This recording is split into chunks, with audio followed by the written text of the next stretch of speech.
Sometimes you just have to laugh at clickbait.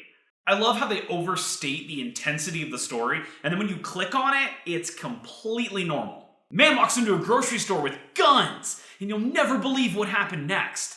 What is this? He bought this fabulous anti-aging cream for his dry, weathered man hands.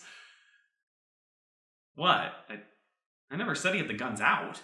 But thanks for coming to our website, and to reward you, we're going to give you a bunch of video ads and motion graphics. These should make your device stop working for about 15 minutes. Enjoy! You're welcome! Or something like, this woman bought a brand new house and you'll never guess what she found. She found a great mortgage from Clickbait Bank. Now, enjoy all these pop-up ads while we make using your computer a completely worthless experience. That's right, we're going to make you try to reenact that scene from Office Space. Yay!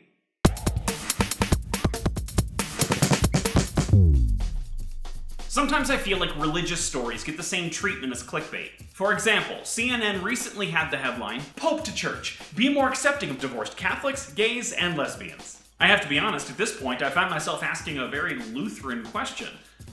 What does this mean? Is the Pope now all of a sudden okay with homosexuality?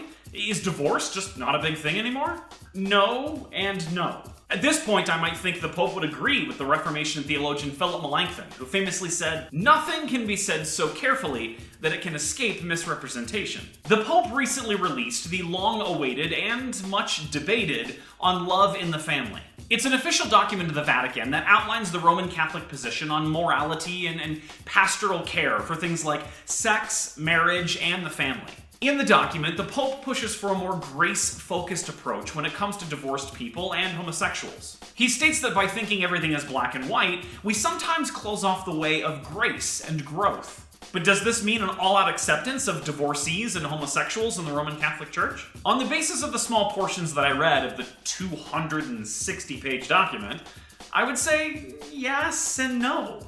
I would say yes in that he urges you to treat people like people. Shutting out divorcees and homosexuals is only going to prevent you an opportunity to speak truth into their lives. See, that's the new kind of Phariseeism that you've heard me talk about on this show before. But does that acceptance extend to say that homosexuality and divorce are perfectly okay with the doctrine and moral standards of the Christian Church? No, not even a little bit. Pope Francis seems to want to open avenues for productive dialogue without compromising the moral standards or the doctrine of the Christian Church. He wants to make sure we echo the words of Paul, saying, rather, speaking the truth in love, we are to grow up in every way into Him who is the head, into Christ. The will of God in His laws never change, even if the way that others perceive it seems to.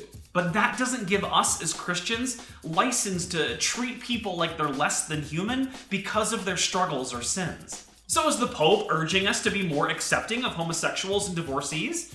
Yes, I think he is, but maybe not in the way the media seems to want to portray it. So, since everybody seems to have an opinion about this guy, what are your thoughts on Pope Francis? Do you think that this statement is too strong? Or maybe not strong enough? Let us know in the comments down below, or on Facebook, Twitter, and Instagram using the hashtag ForthrightTV. As always, I'm Anthony Creedon, and I'm just trying to be forthright.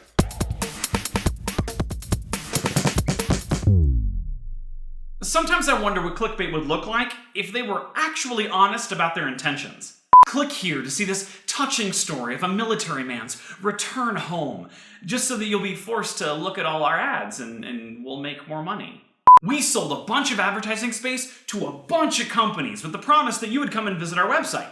So in order to accomplish that goal, we've assembled a whole bunch of pictures of half-naked women for you to click through.